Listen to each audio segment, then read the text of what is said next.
أسعد الله أوقاتكم أخيارتنا لا سعودة ميل كستوا الدنيا كجوكتان كسو دوادا تبين كله أو كسابسان ورركا قولكا بريقا دحي برنامجكا برو شو يعاوة قضبضا عن ذين حيانا وحا كامدا إسرائيل waxay ku dhawaaqday in wixii hadda ka dambeeya mas'uul kasta oo ka tirsan dawladda Iran uu yahay bartilmaameed isla markaana uusan u baahnayn fasax ogolaashiyo ah oo siyaasadeed oo laga soo go'aamin doono madaxda ugu sarreysa ee howlgalka wadajirka ah ku jira Mareykanka iyo waliba Israel. Arrintani waxay ku soo aadaysaa iyadoo maanta la dilay Ismaaciil Khadiib ninkii ku magacawnaa wasaaradda sirdoonka ee dawladda Iran kaas oo lagu duqeeyo gudaha wadankaasi isla markaana dalkiisa ay ka dambeeyeen Israel. Warar kale oo aan idin hayo waxaa kamid ah Ayatollah Mujtaba Ali Khamenei ayaa ka hadlay wararka ku saabsan wararkii ugu dambeeyay ee lagu qaaday wadankiisa beegsiga madaxda dawladda Iran iyo qarijintii loo geystay rag uu ka mid yahay Ali Larijani waxa uu yiri waxaynu u diyaar garoobaynaa aarsi dhameystiran wararkana waxa uu yahay mid ka dhana islaamka sida uu hadalka u dhigay dawladda Saudi Arabia meelo kala duwan ayaa caawa qaraxyo waaweyn laga maqlayaa oo ay ka mid tahay caasimadda Riyadh ee wadankaasi iyo sidoo kale gobollo kala duwan iyadoo nidaamyada difaaca hawadana ay la tacaalayaan duqeymaha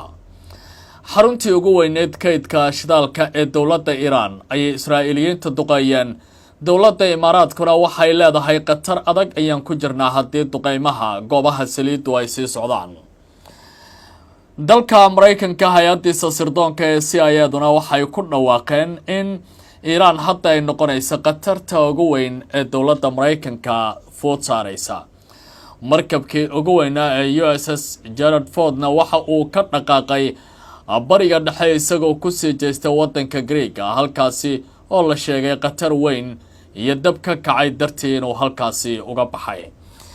iyo warar kale oo ku saabsan duqeymo soconaya ayaan idin kula wadaagayaa barnaamijkan ikhyaaray soo dhawaada ma qorsheynaysaa safar caafimaad oo ku wajahan dalka Masar deeqsan visa and travel waxay ku fududeynaysaa dhammaan habraacyada safarkaaga caafimaad waxaana laga doonayaa baasaboorkaada warqadaha baaritaanka iyo warbixintaada caafimaadka waxay si degdeg ah ku qabanaysaa balan dhakhtarka ugu habboon sidoo kale waxay ka caawin doontaa turjumaanta iyo dhammaan adeegyada caafimaad ee aad u baahan tahay fadlan kala xiriir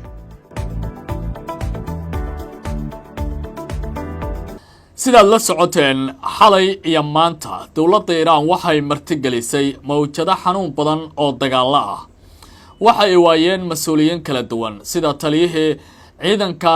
militariga la howlgalaya ee Basij la oranayay agaasimihii guud ee hay'adda amniga qaranka ee dalkaasi iyadoo maantana la dilay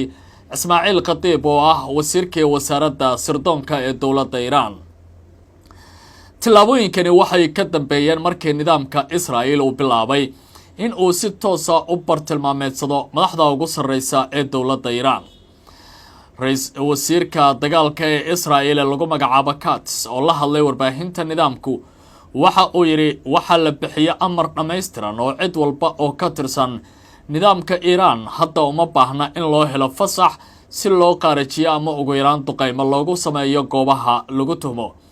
ciidamada waxa la siiyay buu yiri ogolaashiyo dhameystiran iyadoo arrintan ay si wada jir ah uga shaqeeyeen Mareykanka iyo Israel sida wararka laga helayo dagaalkuba ay tilmaamayaan Ayatollah Mujtaba Ali Khamenei ayaa goor dhaweyd la hadlay wariyaasha waxana uu tilmaamay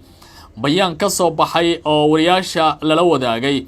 in uu yahay wixii hadda ka dambeeya dawladda Iran inaysan jirin wax ay xeerin doonto oo ku saabsan dagaalka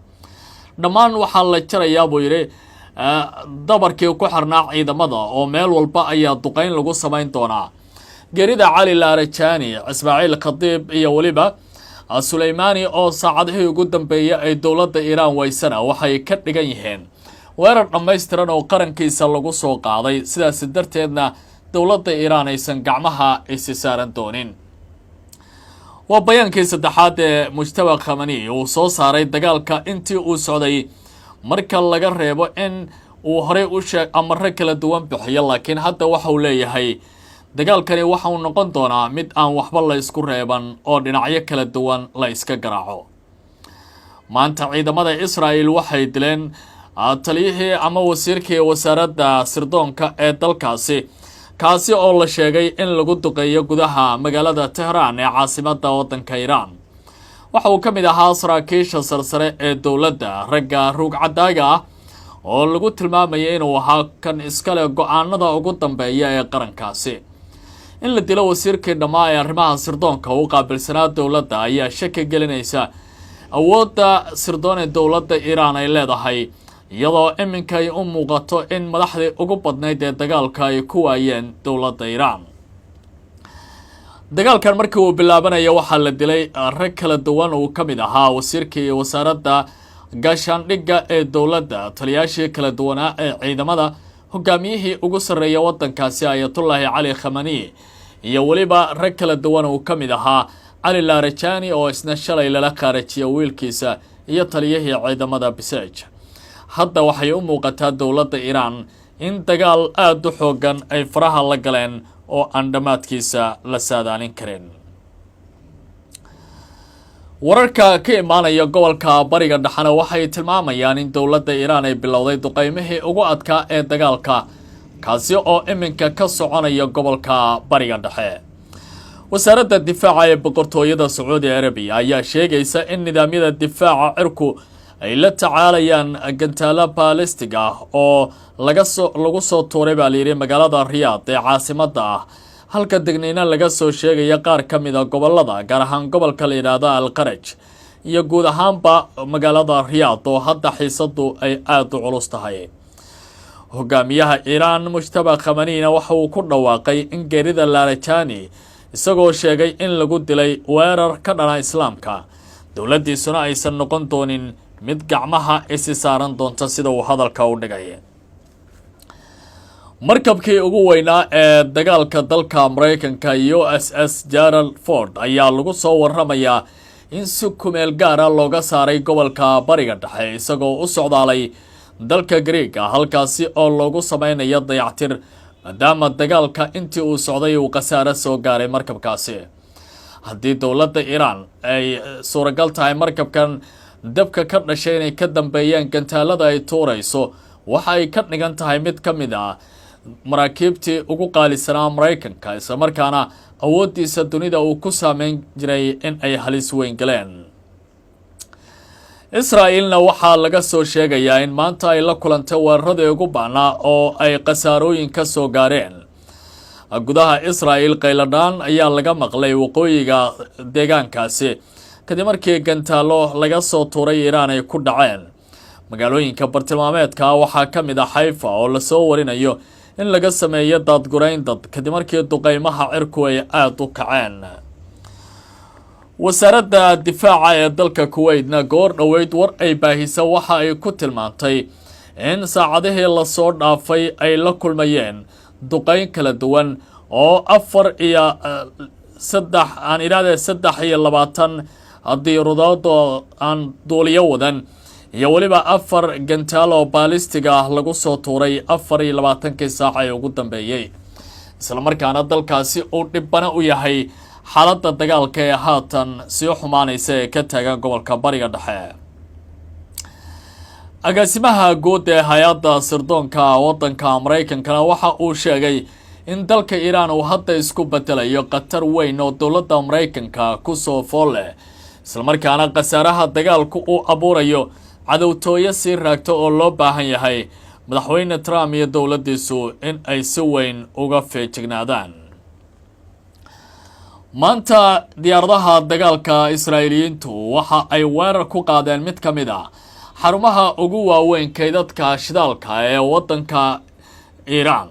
iyadoo qaar ka mid ah dowladaha Carbeedna caawa wadnaha ay farta ku hayaan maadaama ay ka baqayaan dagaalka in uu sii ballaarto, isla markaana la duqeeyo xarumahooda wax soo saarka saliidda. wararkii ugu dambeeyay ee ka imaanaya gobolka bariga dhexe waxa ay muujinayaan in dagaalada gobolku uu sii xoogaysanayo, isla markaana duqeymaha ay isku bedeleen in la beegsado xarumaha shidaalka, taasi oo khatar weyn keeni karaysa. sida ay sheegayaan ilo warbaahineed, weerarka ayaa lagu bartilmaameedsaday xarun ku taalla gobolka Bushehr oo ah mashruuca ugu weyn ee gaaska ee loo yaqaano qaybta bari ee dowladda Iran. Gaaskaas oo ah mid dabiici ah isla markaana halkaasi lagu farsameeyo. wararka ayaa tilmaamaya in weerarka lagu qaaday xarumaha farsamaynta gaaska ee ku yaala magaalada Asluya, halkaasi oo laga maqlay qaraxyo waaweyn oo xoogan isla markaana waxyeello ay ka soo gaartay taangiyada kaydka iyo waliba qalabka warshadaha. kooxaha dabdamiska ayaa ku howlan daminta dabkaasi ka holcaya iminka xaruntaasi shidaal ee la weeraray. mas-uuliyiin Israa'iili ayaa sheegay in weerarka uu ahaa mid qorshaysan, ujeedadiisuna ay ahayd in lagu weeqo wax soo saarka shidaalka ee dowladda Iran. tallaabadan intii aan la qaadin ka hor, Israa'iil waxay ku waramaysaa in loo sheegay madaxweynaha dalka Mareykanka Donald Trump. dhinaca kale, dowladda Iran oo ka falcelisa weerarka ayaa ku tilmaantay mid lagu beegsaday kaabayaal dhaqaale oo muhiim ah. mas-uuliyiin Iraani ah ayaa ballan qaaday in ay jawaab adag ka bixin doonaan iyagoo ku eedeeya cadowga. waa sida ay leeyihiin Israa'iil iyo Mareykanku inay ka dambeeyeen duqeymaha. ilo rasmi ah oo ka tirsan gobolka Bushehr ayaa sheegaya in ilaa iyo hadda aan la soo sheegin khasaare nafeed oo ka dhashay halkaasi, isla markaana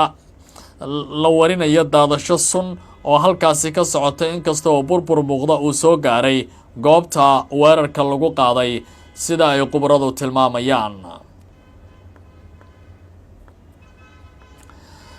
gobolka bariga dhexe xiisadiisu inkastoo ay sii culus tahay, madaxweynaha dalka Iran Mas'uud Pezeshkian ayaa waxa uu tilmaamay in uu murugo saa'ida ka qaaday dilka loo geystay saraakiil sare oo ka tirsan dowladdiisa.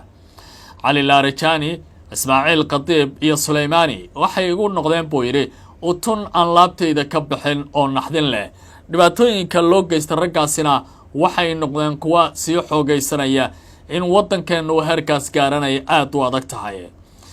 Mas'uud Pezeshkian waxa uu ku tilmaamay tillaabooyinka ugu dambeeya ee dowladdu ay qaadi doonto inay yihiin kuwa argoosia.